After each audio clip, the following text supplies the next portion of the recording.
Don't just take it from me, take it from Gabor Mate, a world-renowned addiction expert. This is what he said in his book, In the Realm of the Hungry Ghosts. The addict might as well be an obsessive compulsive, with one essential difference.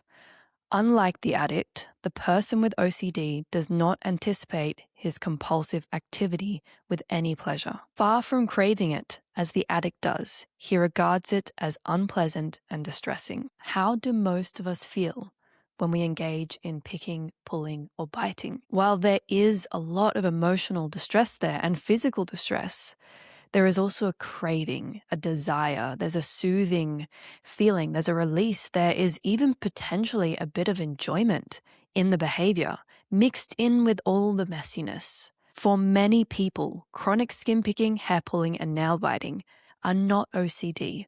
They are addictions. And this greatly impacts the approach we take in healing from them. And if this resonates with you, then this episode is a must listen. We're going to talk about how a behavior can become an addiction, where addiction comes from, and how we heal the root cause. It's this approach that allowed me to heal from 15 years of chronic skin picking.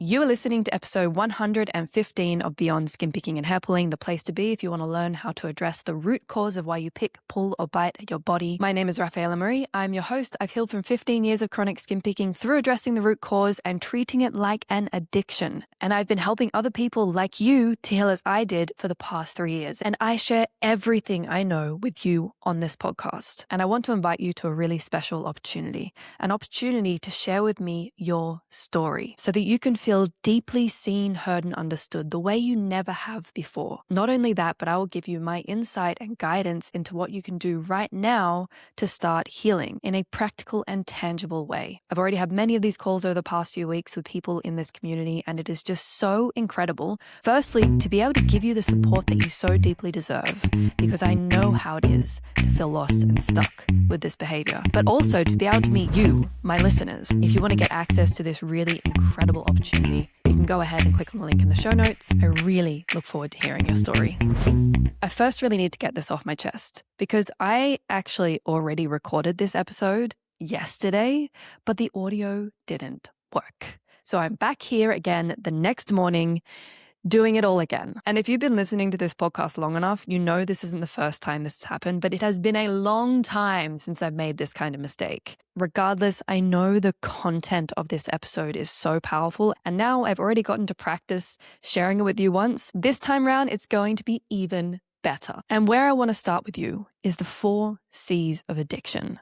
That is compulsion, craving, control, and consequences. If you resonate, and I'm going to explain what they are, but if you resonate with these 4 C's, then it is highly likely that what you're dealing with is an addiction and not OCD.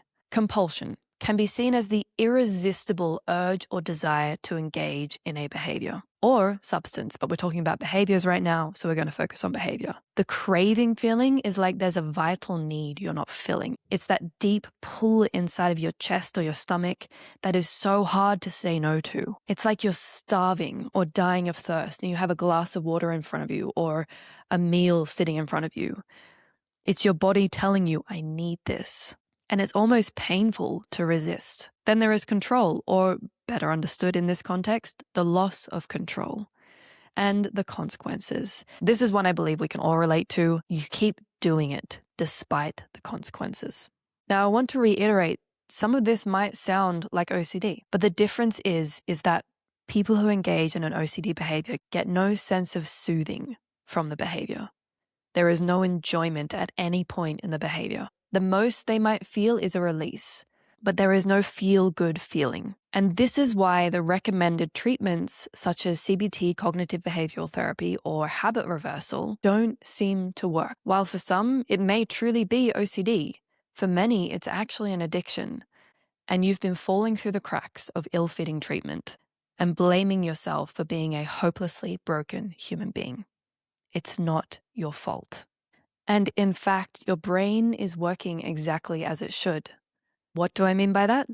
let's have a look at how behaviors become an addiction. Examples of behaviors that can become addictions are things like chronic skin picking, hair pulling, and nail biting, but there's also eating, gaming, porn, shopping. And what these behaviors do is they trigger the release of natural hormones in our body called reward hormones, or dopamine and serotonin. These are feel-good feelings. This is why engaging the behavior feels good, why it's soothing, why it can be calming. And the thing about these behaviors are that they naturally trigger the release of these hormones. When you eat food, that is good for your survival. So your brain is going to reward you for eating food by giving you dopamine and serotonin. When you drink water when you're thirsty, that is good for your survival. So your brain is going to reward you with dopamine and serotonin. It's like the brain's way of giving us a treat, almost like training a dog. The dog does something that you want, you give it a treat. We do something that our nervous system, our brain knows is good for our survival. It gives us a treat of dopamine and serotonin. How does this tie into porn, shopping, gaming, chronic skin picking, hair pulling, nail biting? Because I understand food and water makes absolute sense. The first one I want to highlight is that these behaviors, chronic skin picking, hair pulling, and nail biting, are actually self-grooming behaviors. We see them in all animals, and they are good for our survival. Can you imagine if we never felt the desire or the need to groom ourselves? We will be at much higher risk of infection, of disease. And so grooming ourselves, our mind is going to say, hey, that's good. I'm going to give you a treat. Dopamine and serotonin, so that you continue to engage in these really healthy behaviors that are good for our survival. But then what about things like shopping, gaming, porn, scrolling on our phone? Those are very modern things. What do they have to do with our survival? This is where something called intermittent reinforcement comes in. And this is a primitive or primal part of our brain that searches for novelty. This comes from our hunter-gatherer stages when we were actually going out hunting and foraging for food, looking out for dangers, trying to problem solve. All of these things are really good for our survival. They're really good for our brain to do. And intermittent reinforcement gives us a sense of anticipation, of excitement. It draws us forward. It's like if you're foraging in the woods. Basically, it stops you from getting bored. If you're not able to find what it is that you're looking for, the mushroom or the berries or whatever it is that you're looking for, intermittent reinforcement keeps us searching, keeps us almost craving, looking for that thing. Because when we find the thing that we're looking for, it's really satisfying. And that is the reinforcement. It's the unexpected. It's also how social media keeps you locked in with content. Is the content that you're receiving is not predictable. Yes, the algorithm feeds you what it knows you like, but not in any specific order that you can pick up. You'll get a few reels of something funny that is to your humor, and then maybe a reel of something really sad will come up, and then maybe an informative reel will come up, and you might get a few of those, and then it'll jump back to something really funny, and then occasionally it'll throw in something that you don't like at all. That is intermittent reinforcement. You can't anticipate what's coming towards you, and that's really satisfying for our brain. That's the same thing with gaming, shopping, porn. Gaming plays on that really, really well, and I don't think I need to explain why gaming works, but shopping. When you go shopping, you're not going out and buying the exact same thing every single time. You're going out foraging for the exact thing, the specific thing that you want. Someone who watches porn, they're probably not going to watch the same thing every single time. They're going to go out and search for something, that thing that they want. And of course, there is a lot more underneath these behaviors than just this, but intermittent reinforcement is a really big driver behind why we engage in certain behaviors. It's also a really big driver in a behavior turning into an addiction. Now, here is the question. We all have a brain that gives us a treat when we engage in behaviors that are good for us. In this sense, our brains are not that different from each other. So what's the difference between someone who can groom themselves and it remains a healthy, normal, functional behavior, and someone who ends up over-grooming and that behavior turns into an addiction? There were a series of studies published in the 1970s called Rat Park. Maybe you've heard of it. And basically what they did was they took rats, and they put them alone in small cages, and they gave them water, which was just regular water, and then they gave them water laced with morphine. Rats who were alone in small cages tended to opt for the morphine water. Then you have Rat Park, and in Rat Park they had emotional, physical, and mental stimulation. They had friends, they had toys, they had space to roam and play and exercise. And they also had the option of either regular water or water laced with morphine. The rats in Rat Park opted for regular water. They had the choice to take drugs. They chose regular water, while the rats who were alone in a small cage opted for the morphine water.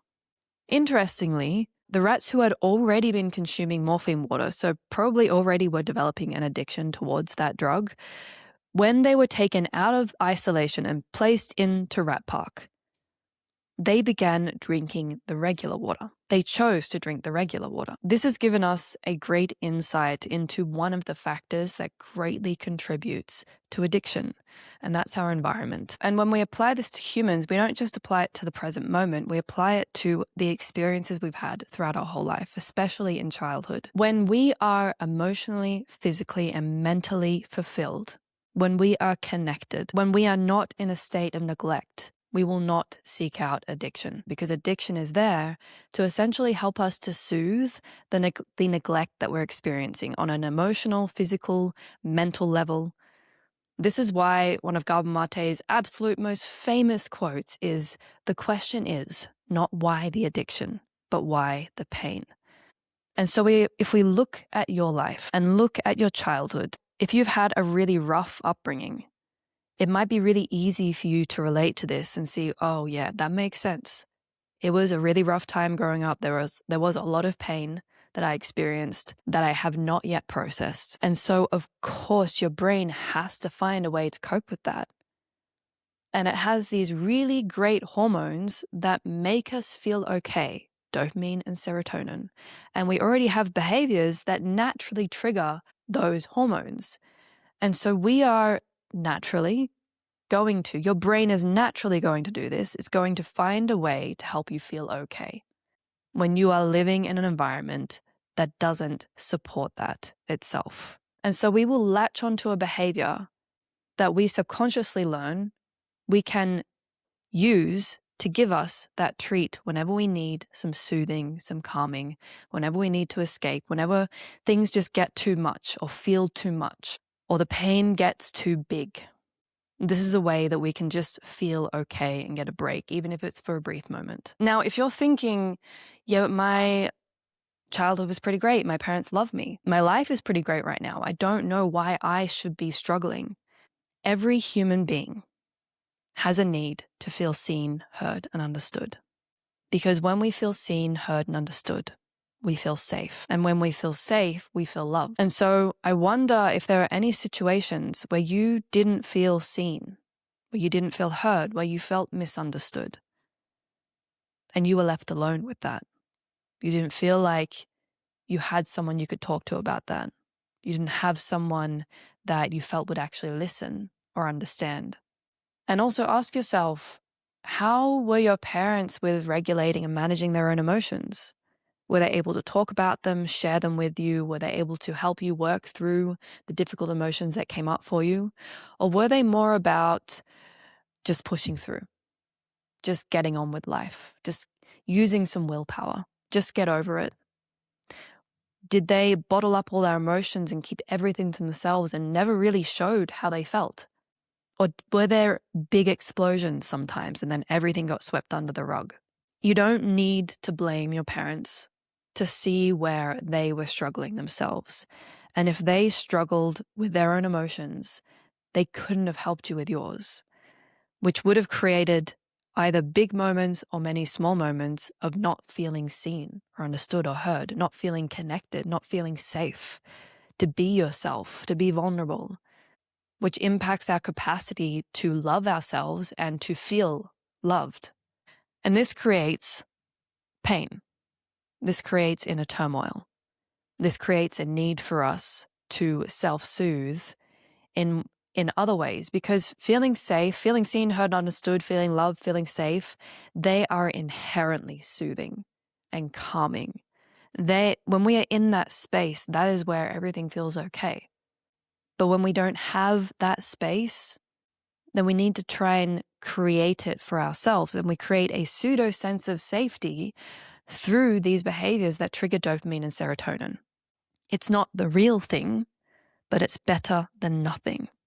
Which brings us to where addictions come from. And this is another quote from Gabor Mate's book, In the Realm of the Hungry Ghosts. Highly recommend you read it. Addictions arise from thwarted love, from our thwarted ability to love children the way they need to be loved, from our thwarted ability to love ourselves and one another in the ways we all need. Opening our hearts is the path to healing addiction. How we heal the root cause is really all about this. Learn how to love yourself and others again. And when I say others, I'm not saying you don't know how to love people, but we can only love others to the level that we love ourselves.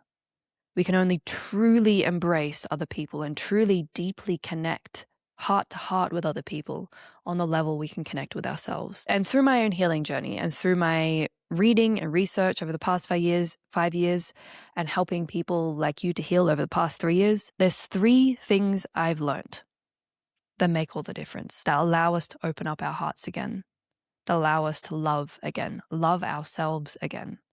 And the first one is emotional regulation. These are the skills to sit with and feel your emotions. Because a lot of the time, we're just in our heads. We're trying to escape. We feel something bad and we take it personally. We think, oh, I'm feeling sad. There must be something wrong with me. Why do I feel sad? I feel angry. Well, I'm not a good person if I feel angry. Then there's guilt around feeling anger. When you didn't learn how to sit with and process your emotions as a child, you start to take them personally and you make them an identity. When emotions are just things that we experience, they come and they go, they ebb and they flow.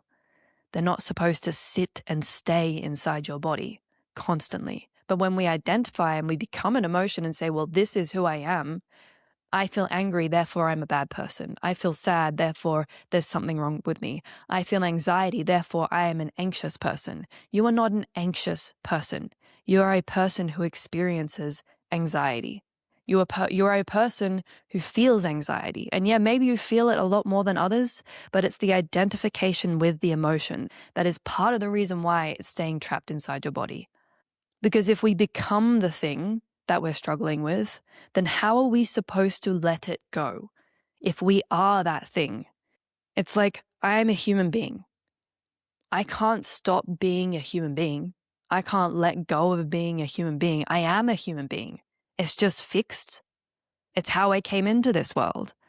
You didn't come into this world as an anxious human being. You came into this world as a human with a great capacity to feel many different things.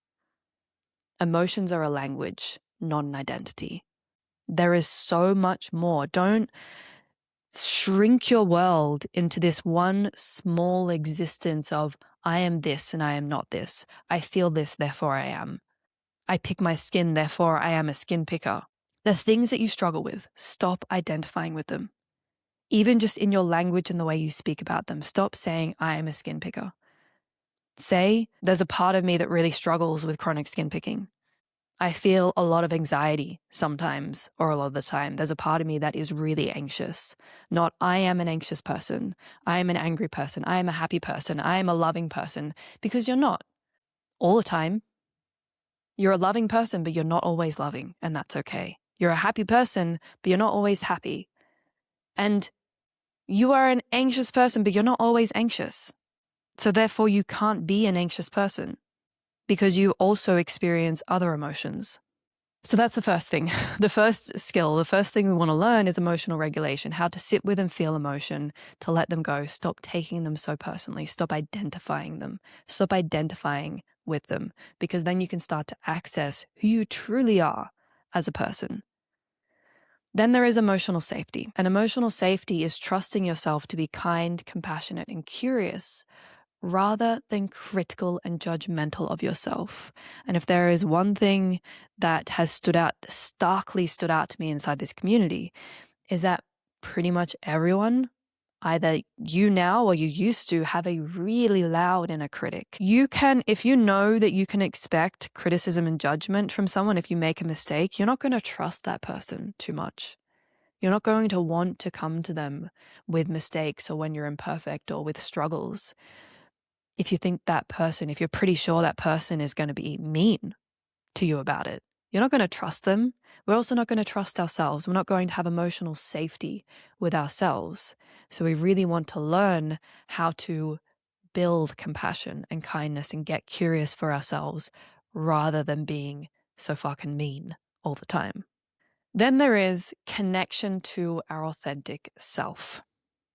And this is really knowing who you are, knowing what you value, and knowing that your beliefs and your values are reflected in your actions. A lot of people, myself included, we want to believe we are a certain way, but then our actions tend to contradict the beliefs that we have about ourselves. It's like a person might want to believe that they're reliable, but their actions may say the opposite. I used to want to believe that I was a reliable person, but the fact that I ghosted people and I didn't show up to appointments and I didn't commit and follow through on a lot of things, I had to really face myself and see, wow, I'm not a reliable friend. I'm not a reliable person. And I know I'm using that language now of like, I am not a reliable person. There's a part of me that's really unreliable or used to be really unreliable. But then that led me to analyze, well, how can I change that? I want to be more of who I am, who I believe that I am. And so I started to change my behavior, started to work through the resistance that I had around being reliable, around not just ghosting people, but responding back, around saying no and not overcommitting.